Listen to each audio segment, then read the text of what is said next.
အားလုံးမင်္ဂလာပါဗျာနော်ခုဒီဗီဒီယိုမှာဝတ္ထုပညာကိုတကယ်ဝါသနာပါပြီးတော့ကိုယ့်ရဲ့ what is skill by ကိုတိုးတက်အောင်လုပ်နေတဲ့သူတွေအတွက်ကျွန်တော်ကဒီဗီဒီယိုကကြည့်သေးတဲ့ဗီဒီယိုလို့ကျွန်တော်ကတော့ view စပါတယ်ဒီဗီဒီယိုကိုကြည့်ပြီးတော့what is for the skill တိုးတက်ဖို့လဲကျွန်တော်ပြောလိုက်ပါတယ်ပထမဆုံးအနေနဲ့တော့ကျွန်တော်ပြောချင်တာဝေဆိုတာကဒီဗီဒီယိုလေးကြည့်ပြီးတော့စာလေးဖတ်ပြီးတော့ဝေပညာကိုတက်သွားမှာတော့မဟုတ်ဘူးကိုဝေပညာနဲ့ပတ်သက်ပြီးတော့စိုက်ယူလို့ယူ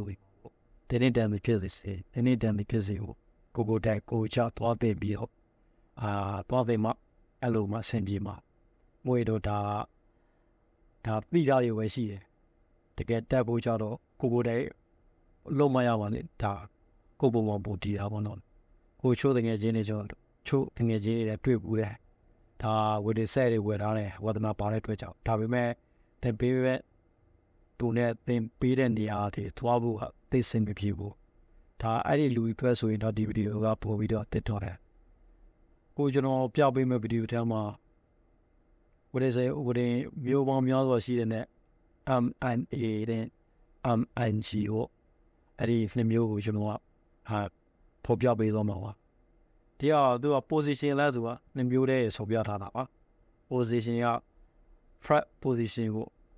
သူကခေါ်ရတော့ 1G ပေါ့ဗျာ 1G ဆိုဒီဝေဆိုတဲ့လူတွေများစုကထားကိုသိကြတယ်for